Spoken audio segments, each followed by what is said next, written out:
गंजापन, बालनेस या फिर बाल ना होना ये एक ऐसी बीमारी है जिसमें बालों की लहलहाती खेती निकल जाती है और बचता क्या है, सिर्फ रेगिस्तान।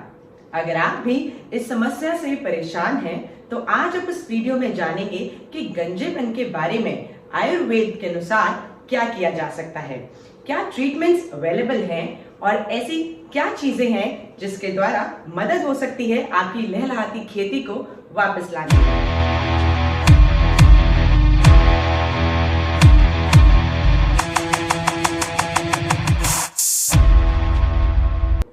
नमस्कार, मैं हूं डॉक्टर अनीता फ्रॉम आरएचएम आयुर्वेद। दोस्तों, आज हम बात कर रहे हैं गंजेपन की। गंजेपन की समस्या आजकल बहुत आम हो रही है, बहुत तेजी से बढ़ रही है। चलिए जानते हैं कि आयुर्वेद इसके बारे में क्या कहता है। आयुर्वेद अनुसार गंजेपन की समस्या में पित्त और वात दोनों जो है मेन कारण रहते हैं। जब गर्मी और हवा बढ़ते हैं तो शरीर में ये उधर गति यानी ऊपर की तरफ आते हैं और फिर स्कैल्प में पहुंचकर बालों को झाड़ देते हैं। और जब बाल झड़ जाते हैं तो उस सपाट एरिया में जो स्कैल्प है आपका, वहां पर कफ और रक्त ये दोनों मिल जाते हैं और कफ एक लेयर बना देता है और रक्त भी खराब होता है, दूषित होता है। और वहां पर जब ये स्थान ग्रहण करता है तो वहां पर टकलापन यानी बालनेस आता है। तो ये आयुर्वेद के अनुसार जो प्रक्रिया रहती है, गंजेपन का जो कारण रहता है, वो मैंने आपको बताया।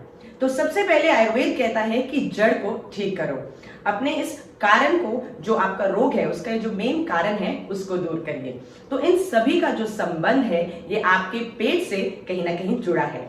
तो पित्त जो बढ़ता है, इसकी सबसे उत्तम औषधि आयुर्वेद में जो बताई गई है वो है विरेचन। इसमें विरेचन के साथ साथ आप तेल की वस्ती यानी एनीमा भी ले सकते हैं। इसके करने से हमारी जो पित्त बढ़ा हुआ है, वात बढ़ा हुआ है, वो शरीर से बाहर निकलता है। उसकी जो दूषित अवस्था है वो साम्य अवस्था में आती है।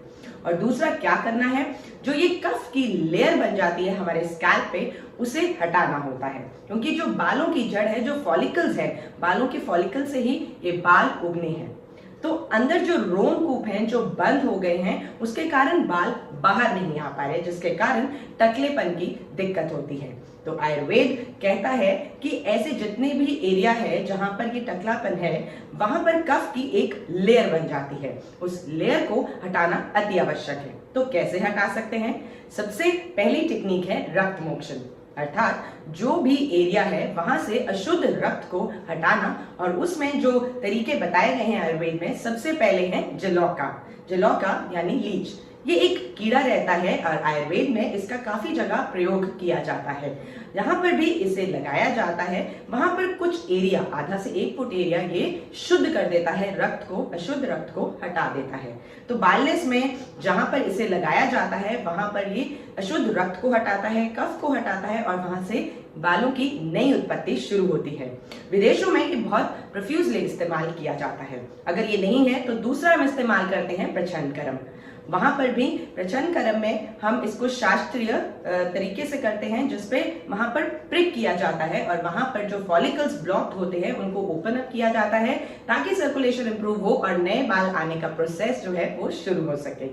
और ये एरिया क्लीन होने के बाद कुछ औषधियों का लेप करना जरूरी है। जैसे कि धतूरे के जो पत्ते होते हैं बहुत आराम से आपके आसपास मिल जाएंगे, उसको पीस कर एक पेस्ट बनाकर जहां पर गंजापन है वहां पर आप इसका प्रयोग कर सकते हैं।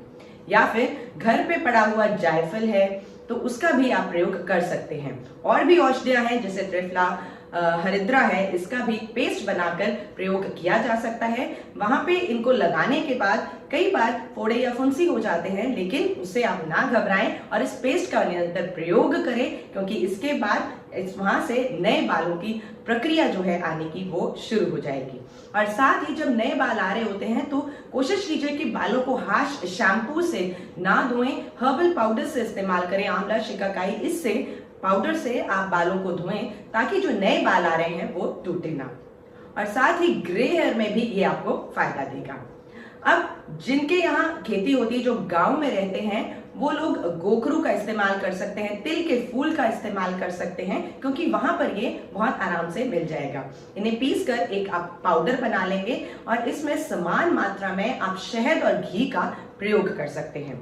आयुर्वेद में शहद और घी समान मात्रा में विष बताया गया है, लेकिन कुछ जगह पर ये औषधि का भी काम करते हैं। तो गोखरू, तिल के फूल और घी और शहद ये समान मात्रा में लेकर एक लेप बनाकर इसे आप सिर पर लगा सकते हैं। इसे लगाने से जो बाल अंदर दबे हुए हैं, बाहर नहीं निकल रहे हैं, रोमकूप खुलेंगे और वो बाहर बाल निकल आते हैं। एक और चीज बताई गई है, जात्यादि तेल जो होता है उसका प्रयोग भी आप कर सकते हैं। इसके साथ ही नीम का तेल है और भृंगराज तेल, भृंगराज के बारे में काफी लोग जानकारी रखते हैं, इसके पाउडर का भी लेप बना के आप इस्तेमाल कर सकते हैं।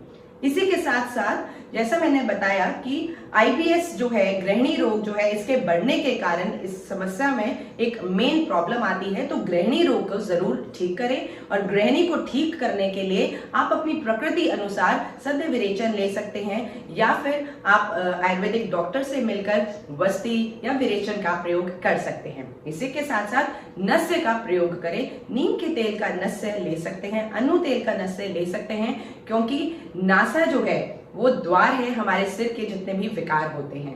तो अनु तेल का नस्य है, इनका आप प्रयोग कर सकते हैं। साथ में कुछ औषधियां हैं जैसे पटोल, नागरमोथा, भृंगराज, आम्ल की रसायन, इनका प्रयोग इंटरनली अगर आप करते हैं, त्रिफला जैसे है, इनका प्रयोग अगर किया जाता है तो इंटरनली सिस्टम को क्लीन करती है, बालों के आने में आपकी मदद करती है। जैसे कड़वी औषधियों का आप अपने खाने में भी प्रयोग करें। कड़वी जो हमारी सब्जियां होती हैं जैसे करेला, पटोल, इसका अगर आप खाने में इस्तेमाल करते हैं तो ये भी कफ को हटाता है, रक्त की दुष्टि को दूर करता है और अस्थि धातु को पृष्ठ करता है, जिसके कारण, क्योंकि मेन जो है बाल अस्थि के उपधातु है, तो जब अस्थि जो आपकी धातु की वृद्धि होगी तो बाल अपने आप नए रहेंगे और लहलहाते रहेंगे। तो अस्थि धातु की पुष्टि के लिए वो आपकी धातु बहुत अच्छे से वृद्धि करे शरीर में, उसके लिए जरूरी है कि आप कड़वी चीजों का सेवन करें। जैसे करेला, पटोल हफ्ते में या 2 हफ्ते में इनको 2 से 3 बार जरूर इस्तेमाल करें और साथ ही इसके आप बस्ती में भी प्रयोग करते हैं। हम दूध में इन कड़वी औषधियों का प्रयोग करते हैं जैसे नीम, मेथी, इसका प्रयोग करके हम वस्ती चिकित्सा करते हैं, जिसके कारण आपके बालों में दोबारा से नई जान आती है और वो प्रयोग सफल होता है, बाल नए आ जाते हैं। और साथ ही ये चीज एक दिन में नहीं होती, तो संयम रखना बहुत जरूरी है। 5 से 6 महीने लग सकते हैं। तो आयुर्वेद की इन औषधियों का पालन करें, पंचकर्म का प्रयोग करें और आप पाएंगे कि बाल आपके जरूर वापस आएंगे। अब कुछ लोग ऐसे सोचते हैं कि ये चीज घर पे ही ठीक हो जाए, लेकिन ऐसा नहीं है। आपको जड़ को पहचानना है। मान लीजिए अगर आपके सामने एक पेड़ है और उस पेड़ के पत्ते हरे हैं और अगर कुछ समय बाद वो झड़ने लग पड़ते हैं और माली जो है पेड़ का वो कुछ पेस्टिसाइड्स को सिर्फ पत्तों पर स्प्रे करे, तो आप बताइए कि क्या इलाज कारगर होगा, सफल होगा? इसी तरह हमारे बाल हैं, अगर आप कुछ ऐसे हार्श शैम्पूज या ऑयल सिर्फ बालों पर लगाएं तो उससे आपके बाल हमेशा बने रहें, ऐसा नहीं होगा। जरूरत होती है जड़ पे काम करने की और आपके बालों की जो फैक्ट्री है वो आपके पेट में है। तो आजकल जो हमारा लाइफस्टाइल है, जो हमारा वर्क प्रोफाइल है, उसके कारण हमारा सारा खान पान बिगड़ रहा है और आईबीएस की प्रॉब्लम बढ़ रही है। सबसे पहले उसका इलाज करना होगा, तो उसके लिए नजदीकी आयुर्वेदिक डॉक्टर को मिलें। विरेचन, वस्ती, जो आपकी प्रकृति अनुसार बेस्ट हो उसका ट्रीटमेंट जरूर लें और आप देखेंगे कि आपके बाल हमेशा के लिए मजबूत बने रहेंगे और जिनके बाल नहीं हैं उनके नए बाल जरूर आएंगे। तो इन उपायों को प्रयोग कीजिए और अधिक जानकारी के लिए आप हमें संपर्क कर सकते हैं। कोशिश करेंगे कुछ और 1-2 वीडियोस की हम सीरीज ला सके ताकि आपको ग्रे हेयर आता है, जल्दी बाल सफेद हो रहे हैं और बाल जिनके झड़ जाते हैं, रुकते नहीं हैं, हल्के बाल होते हैं, उसके बारे में और जानकारी दे सके। तो और ऐसी वीडियोस के लिए बने रहे हमारे साथ RHM आयुर्वेद पर। नमस्कार।